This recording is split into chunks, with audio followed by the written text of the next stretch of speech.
Hello, my name is Dr. Simon Schmidt and I'm head of the Department of Hygrothermics at the Fraunhofer Institute for Building Physics IBP. Welcome to the second video about the lighthouse projects at Chennai, where we discuss the heat and moisture transfer. By watching this video, you will be introduced into the basics of heat and moisture transfer.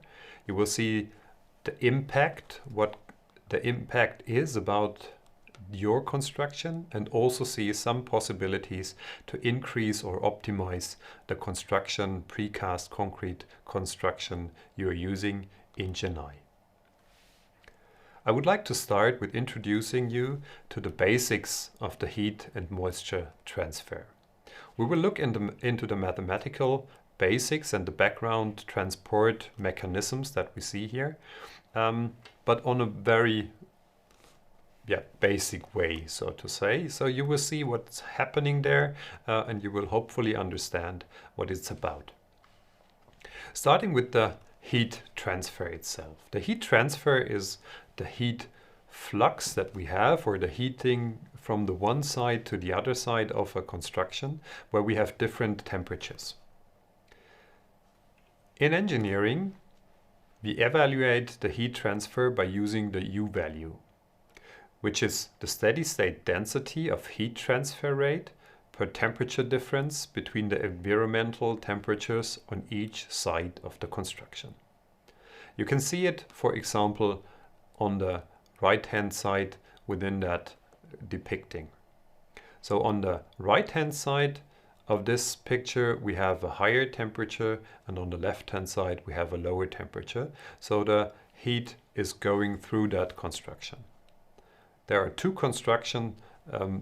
different materials within that construction, the D1 and lambda 1 and the D2 and the lambda 2 value. The U value itself is affected by these two elements, which can be added together to the heat flux, where we calculate the D divided by the lambda and calculate the resistance of that material. The U value itself is that heat flux divided by the area that we are looking at, so the area of that construction, times the temperature difference that we have on each side. This is one of the main factors, the thickness and the heat conductivity of the materials, that impact the U value. The second thing is the air cavities, if we do have some in the construction, and also thermal bridges.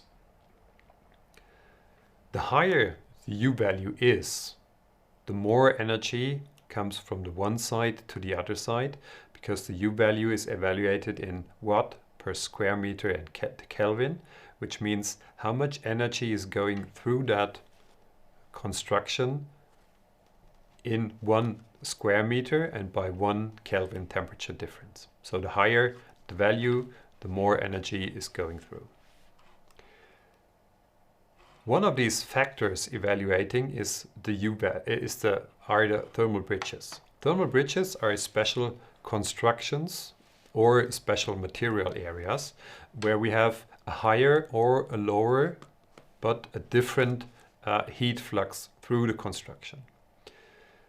We categorize these in so-called geometric thermal bridges and material-based thermal bridges. As the name indicates, the geometrical thermal bridges are thermal bridges which are out of one homogeneous material or different sorts of material, but they have a geometric change in their normal flat area. For example, a corner as you see it on the right-hand side. The material-based thermal bridges can be in a normal flat area that we have, but there are different material sortings one after the other, as you can see on the right-hand side in the second picture. Thermal bridges, as I said, are localized area where the heat transfer of the envelope of a building is increased or different than the normal wall construction. If we look at the equations at the bottom of this slide, you see that the normal heat flux can be calculated by using the U value times the area that we are looking at times the temperature difference. The same is true for the heat flux with the thermal bridges, but in that case we add the QWB, which is the so-called thermal bridge heat flux. This thermal bridge heat flux cannot be calculated by hand. It has to be calculated using a computer and gives an indication on how much energy is lost or gained through that thermal bridge, whether it's a geometrical or a material-based thermal bridge. But you should take into account that these areas are in your construction and that you have to look at them. The last thing that I would like to show you is the moisture transport.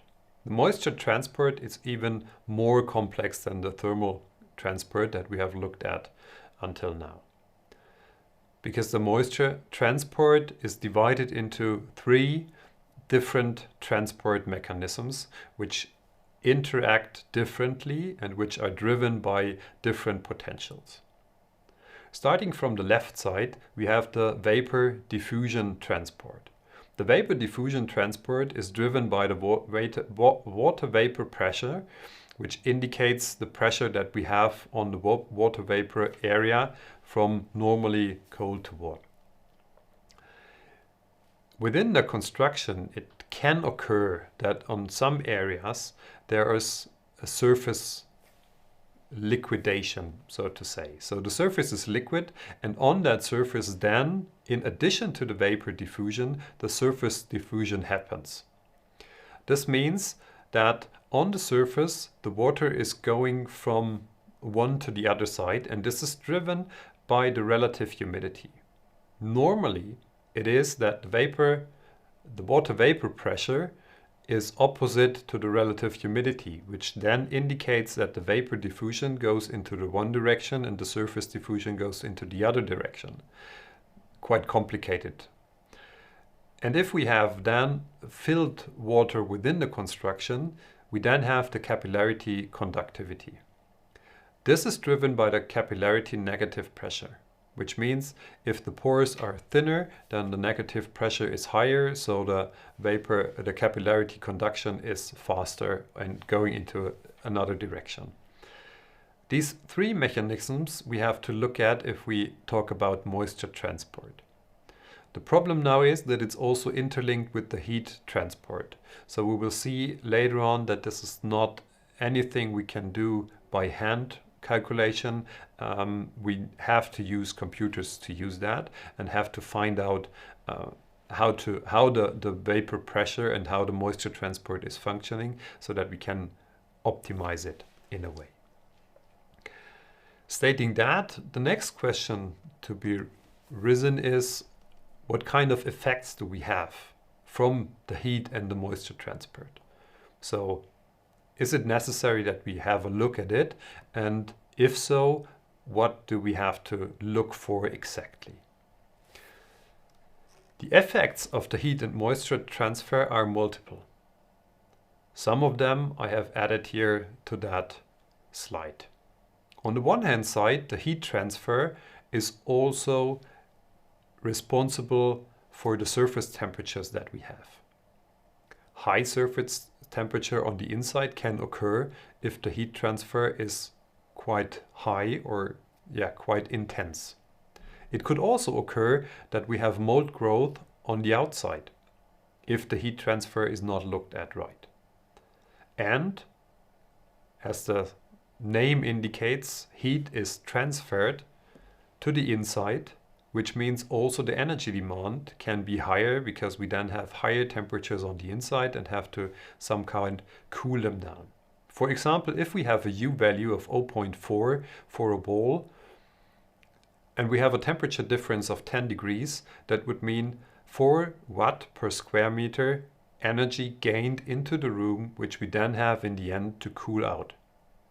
So this is a major influence that we have. On the other hand side, for the moisture transfer, what could we expect if we look at the moisture transfer? One effect is that it could help us drying out the construction. So if we have a wet construction because we have put in some plasters or something, then this helps us to dry out the construction if everything is constructed the right way. On the other hand side, it could also be that there's a moisture accumulation inside of the construction because there is something wrong with that construction of the moisture transfer, or the moisture transfer is different. This could also happen. And in the end, it could also happen that we therefore have mold growth on the inside or on the outside. Also corrosion on the materials that we are using. So it's necessary to look at the effects of the heat and moisture transferred. And it's quite good that we can do that with different measurements. That brings me to the next topic that we have, the possibility to optimize the heat and moisture transfer, especially in the CHENNAI construction. Let me start with the heat transfer here and try to reduce the heat transfer within the actual design. The first thing to do that is to add some kind of barrier for the heat transfer. These kinds of barriers are called insulations, and what I would like to do is to introduce a 10 centimeter of light insulation with a heat conductivity of 0.04 watt per meters Kelvin. On the diagram you see three different areas. First is an ACC block wall, then the concrete wall, and then an alternative material, a brick wall. The red column is always without the insulation and the green one is with the insulation. On the left hand side you see the U value calculated using the equation on the second foil that you have seen, and you can see the indication of that U value always on the areas that I have here. The arrows indicate the reduction of the U value calculated if we use on the one hand side no insulation and insulation. But let's start with the results. What I've done is I've calculated a wall using the AAC blocks which you are using for filling up between the concrete construction. The U value is already very good, which means round about 0.4 watt per square meter in Kelvin. By introducing an insulation of 10 centimeters, we can reduce this even further, round about 50%, which means we are then at 0.2, round about 0.2 watt per square meter in Kelvin. So this reduces the energy coming through the surface into the construction itself. The effects of that we will also see then in the energy demand calculation video, which you can see also in this course. On the other hand side, we do have a concrete wall or the concrete construction. So I've used the concrete construction that you have and calculated the U value, which is around about 2.3 watt per square meter in Kelvin, which is quite high.